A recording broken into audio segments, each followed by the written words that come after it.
Welcome to my channel. This time I will tell you about the events of 2012, which took place in Door County, Wisconsin in the United States. I invite you to listen to the story of Alicia Bromfield. It's 2012 and 21-year-old Alicia Bromfield is studying forensic psychology at Western Illinois University. This is the last semester of these studies. Soon the girl will complete her education, which she is looking forward to. She is looking forward to one more thing. She is 7 months pregnant and is about to become a mother for the first time. But let's start at the beginning. Alicia was born in 1990 and has lived in Joliet since she was born, a city located about 70 kilometers from Chicago. For the first months of her life, the girl was raised only by her mother, as her parents separated even before she was born.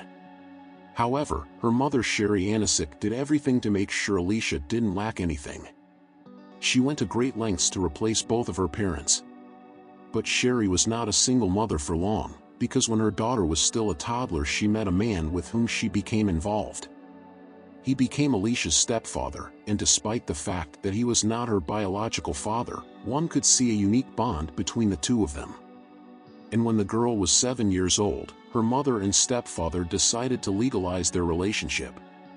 Alicia was overjoyed at their wedding. She had not dreamed of anything else for a long time. After some time, her parents gave her even more reason to be happy, because 2 more children were born into the family. Alicia was older than them, but she tried to take care of them to help her parents in this way. In general, she was a very helpful person in her life. If she could help, she always did so. When she turned 16, despite the fact that she was still attending school, she found herself an additional job. She worked in a store in the garden department at one of the large Home Depot stores. And it suited her very well, especially during the winter season, when there was far less work. Alicia usually did not have to work, although she was paid for it. This allowed her to devote more time to her studies. The job seemed ideal for her, especially since Alicia worked there with her friend Jessica. It's always easier to adapt to a new job when you have someone close by your side. However, not everything was as perfect as they thought at first. They were not entirely comfortable with the behavior of their manager. He was Brian Cooper, a manager who was 15 years older than the girls. He immediately turned his attention to them and tried to be in their company as often as possible. The young girls, only 16 years old, were not entirely comfortable with the older man's attentions. They often felt that he behaved inappropriately toward them, sometimes trying to touch them. Jessica got fed up with this behavior over time and resigned, but Alicia decided to continue working there. Many changes occurred in her life in 2012. She was already studying forensic psychology at the time, and it was the last year of these studies. The girl was looking forward to finishing them. Once she had a diploma in her pocket, she would be able to apply for a better job. The job in the garden department may not have been the worst, but Alicia knew she could do better. But with a few months left until graduation, Alicia found out she was pregnant. She dated for a while a man she met in college, but when it became clear that she was expecting a baby, this man ended the acquaintance. He had no intention of participating in raising the child. Alicia understood that she couldn't count on him, but she knew she could manage as a single mother, especially since she still lived in her parents' house and realized that they would always help her. She was very excited about the fact that she would soon become a mother. She was eagerly anticipating the birth of her daughter, for whom she had even already chosen a name, Ava Lucille. Alicia did not want to immediately inform her managers about the pregnancy. She knew that at that time she needed the job more than ever. She feared that the news of the baby would cause her to lose this job. She couldn't afford it, especially since she had just received a promotion that meant, among other things, a higher salary for her.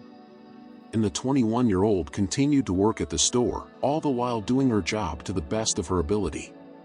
She cared about working there, despite the fact that she found it increasingly difficult to put up with Brian's behavior. Regardless of the fact that he was 15 years older than her, he constantly tried to arouse her interest. He did everything he could to get Alicia to pay attention to him. However, she had no intention of dating him, which she immediately informed him of. She didn't think mixing private and professional life was appropriate, and most importantly, she didn't like him at all. However, Brian was not so quick to give up, as if he did not understand the refusal. Several times he tried to invite Alicia somewhere, but each time her answer was the same. And after another refusal, Brian's behavior began to change. He began to use his position to take revenge on Alicia. He often changed her schedule at the last minute, so that she was sometimes forced to cancel a doctor's appointment. He treated her worse and worse at work, often even throwing the worst insults in her direction for no reason. He then paid no attention to whether there were any other people around, coworkers or customers.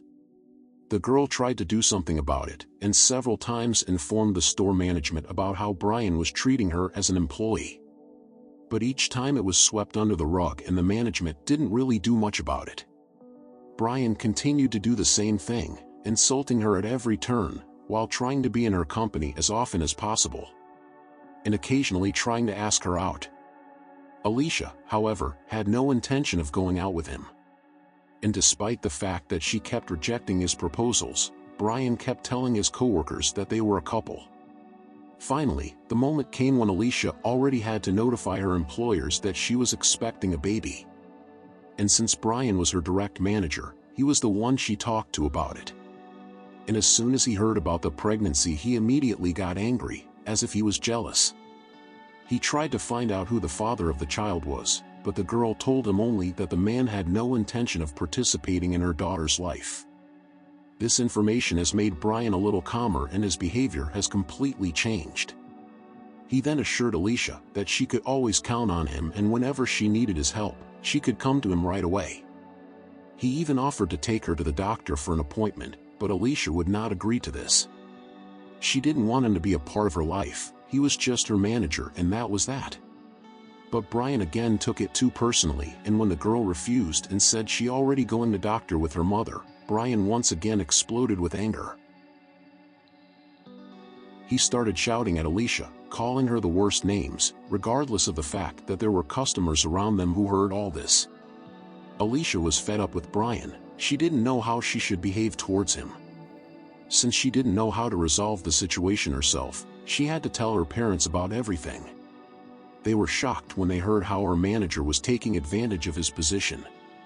Sherry, who had always stood by her daughter's side, immediately went to her work the next day to talk to Brian. The man tried to explain himself somehow, that he didn't think so at all, that it was some misunderstanding, even tried to cry, doing his best to manipulate Sherry. But after this conversation, Brian's behavior changed. He stopped lashing out at Alicia, and behaved towards her the way a manager should behave. And only then could the girl focus on her pregnancy with peace of mind. But there was one more thing she was looking forward to. It was the wedding of her friend Jessica. She would be getting married in the summer of 2012 and, of course, Alicia would be her maid of honor. Both of them were looking forward to the day. But just a few days before Jessica's wedding, Alicia was approached at work by Brian and told her that his sister was getting married that same weekend and he would even be leading her down the aisle. The only problem is that he didn't have anyone to go to this wedding with, and he would like to invite her to accompany him. Alicia immediately explained that, unfortunately, she could not do so because Jessica, whom he knew well, was also getting married on the same day. She can't be in two places on the same day. But as we already know, Brian hated rejection, and when Alicia refused to go with him, all he could do was force her to do so. Therefore, he gave her a choice: either she would go there with him, or she could start looking for a new job today. This was something Alicia didn't expect even from him. She was very excited about attending her best friend's wedding, but on the other hand, she couldn't lose this job. Not when she was 7 months pregnant and the baby was only 2 months away from coming into the world. It was her only source of income, and she knew that if she was left unemployed then, no one would hire her at such an advanced stage of pregnancy. She would have no income and no chance of getting maternity leave. And regardless of the fact that everyone, including her mother, who was well aware of the situation at her job, advised her against this trip, Alicia decided to go with Brian to this wedding. She had to sacrifice herself for the sake of her daughter. She pointed out to him, however, that she was only going there as his acquaintance, nothing more. And on August 18th, together with her manager, Alicia got into a car and headed for Door County. It was a place that was 4 hours away from where she lived by car. But it was extremely charming, and very often couples chose this very place for their wedding. After the wedding, they were to stay at a nearby hotel, the same one where all the other guests were staying. Each of them, of course, was to have a separate room. The next day they were to set off first thing in the morning to return home. However, just a few hours after they left, Alicia's mother received a phone call from her daughter. It could be heard that she was very upset. The girl said that they were already going home with Brian. They had argued hard and she couldn't imagine that she could go with him to this wedding. But Brian was to lead his sister down the aisle, as the girl's mother knew. She realized that they shouldn't change that at the last minute. They should not put the bride in such an awkward situation. The woman advised her daughter that before they make a final decision they should talk to the bride and try to resolve it somehow. Alicia, however, did not have the opportunity to do so, because despite Brian's assurances that they were staying at the same hotel as the rest of the guests, it turned out that they were the only ones in a completely different hotel. In fact, the girl had no idea where the other guests were staying. However, Alicia apparently somehow got along with Brian. They probably had to explain everything to each other. Because later in the day, her mother received a message that they were staying, however, and would go to this wedding. But the next day, first thing in the morning, Brian in completely wet clothes showed up at a gas station, where he asked the gas station clerk if he could use the gas. This was not some trivial matter. He needed to call an emergency number. And when the salesman dialed the number for him and handed him the phone, Brian calmly admitted that he had killed Alicia during the night. He had no intention of running away. Then, as he informed the emergency number operator of everything, he waited at that station for the police to show up. The man was arrested, and police officers went to the hotel Brian had indicated to make sure everything he said was true. And when they entered the room Alicia was staying in, they could immediately see her naked body lying on the floor covered with a blanket. Without a doubt, the girl was dead. What Brian said was not some silly joke. He really took her life. During the interrogation, the 36-year-old was very calm, only occasionally his voice trembled and the man began to sob. He answered the police officers' questions, with details recounting the events of the previous night. It all started even before the wedding, when there was a quarrel between him and Alicia. The girl didn't like the fact that, first of all, they were staying in a different hotel from the rest of the guests, and secondly, they didn't even have separate rooms. Brian had reserved one room for them, which had only one bed. During the argument, Alicia said that she was really fed up with everything, that after returning from the wedding she wanted nothing to do with him. They would never be together, they wouldn't even be friends. When they returned to the hotel room after the wedding, it was past midnight and the girl had gone to bed. Considering the fact that she was pregnant at an advanced stage, it had been a really tiring day for her. However, Brian was feeling quite well and had no intention of ending his day just yet. He had already drunk a little during the wedding, but in the hotel room he started drinking further. He sat for 2.5 hours, drinking, smoking cigarettes, and reflecting on what Alicia had told him earlier. He knew that he no longer had any chance with her. The more he drank, the more his anger grew and he thought about doing her some kind of harm. At first he thought about tying her up with one of the cables in the room. He had even already prepared some for himself and placed them on the bed next to the girl. But then Alicia woke up and they started talking. Brian suggested to her to watch some TV show, which he recorded on a DVD to bring with him. He suggested to Alicia that they could also spend some time together on Sunday watching movies. But Alicia countered that there would be no spending Sunday together. This enraged Brian, who immediately jumped to her and began to tighten his arms around her neck. The girl tried to fight him, and also begged him to stop, to be mindful of her child. However, he had no such intention, and did not loosen his grip even for a moment. He did so only when he was sure that Alicia was dead. But Brian admitted to the police officers one more thing. once the girl was dead, he figured he needed to see what she looked like naked. And he admitted that when he undressed her, he had intercourse with her. The man tried to convince police officers that when he realized what he had done, he had tried to take his own life. However, neither the use of a butter knife nor a corkscrew helped, and he eventually fell asleep in the hotel bathtub. The next morning, when he woke up, he tried to finish what he had started at night. He didn't want to live anymore. He went to the beach and entered the water, thinking that maybe this would be the way to end his life. However, that didn't work either. Therefore, he immediately came to the conclusion that he had to report to the police. He searched for the nearest gas station, and further events are already known. Brian was, of course, arrested, and when his laptop was taken away to be checked, other facts came to light.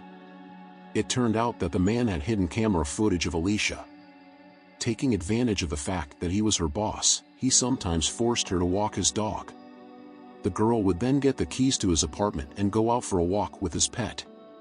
Brian installed a camera on a shelf located in his bathroom, which was facing the toilet. And in his laptop, footage from that room was found where Alicia could be seen. There were also recordings from another place, namely the bathroom located in the hotel where they were staying. There he had installed a camera in a wastebasket, which was mounted in such a way as to record Alicia as she emerged from the shower. The man was simply obsessed with the 21-year-old. However, despite the fact that he confessed to everything during the interrogation, as well as calling the emergency number himself, when it came to the trial, Brian did not admit his guilt. He did not deny that he was the one who killed Alicia. However, he believed that that night he was drunk to such an extent that he was unable to figure out what he was doing. He could not distinguish between right and wrong. But can a person who was so drunk that he couldn't control his behavior tell the next day with such details about what happened? It's unlikely anyone would believe it. It seemed that this trial was just a formality, that the verdict was already a foregone conclusion. After all, they had recordings of Brian admitting his guilt, plus there was his DNA everywhere at the crime scene in the hotel room. But to everyone's surprise, the jury found him guilty of having intercourse with Alicia. However, they were unable to reach a unanimous verdict on the murder. 2 of the 12 jurors believed his version regarding alcohol consumption. They believed that he may have been drunk to the point of not knowing what he was doing, and considered this a mitigating circumstance. And because the jury was unable to unanimously determine that he was guilty of Alicia's death, there had to be another trial, for which a new jury would be selected. And that's when Alicia's parents knew they had to do everything possible to ensure that the next trial would already end in a guilty verdict against Brian. They could not allow him to escape responsibility for what he had done. The very next day they started a campaign to change the law. The fact that someone voluntarily put himself into a state of alcoholic intoxication, during which he committed a crime, could not testify in his favor. Such a person should bear responsibility for his actions. Alicia's mother did not want any other family to hear in court that alcohol consumption was an explanation for the crime committed. She knew that nothing would undo what had happened, no one would bring back her daughter's life, but by her action, perhaps a situation like the one her family faced in court would be avoided in the future. And even though it seemed impossible, the woman got her way and the law was changed. And not just in the state of Wisconsin, where Brian had a criminal case, but also in 31 other states. Although, when another trial occurred a year later, Brian was still able to take advantage of the earlier laws and use his state of alcohol intoxication to defend himself. The new law did not apply to him, because the crime occurred while the old laws were still in effect. However, there were completely different jurors in the room at the time, and they could have heard about the obsession Brian had with Alicia. They could have seen the footage from the hidden cameras, or heard with what detail he described everything during the interrogation. And these people no longer believed his words when he said that he was unable to control his behavior. The man was found guilty of murdering Alicia and her baby girl and was sentenced for this to 2 terms of life imprisonment without the possibility of early parole. This was the sentence the family of Alicia had been waiting for a long time. But their fight for justice did not end there. Sherry believed that the girl's employer, the Home Depot company, also was responsible to some degree for her daughter's death.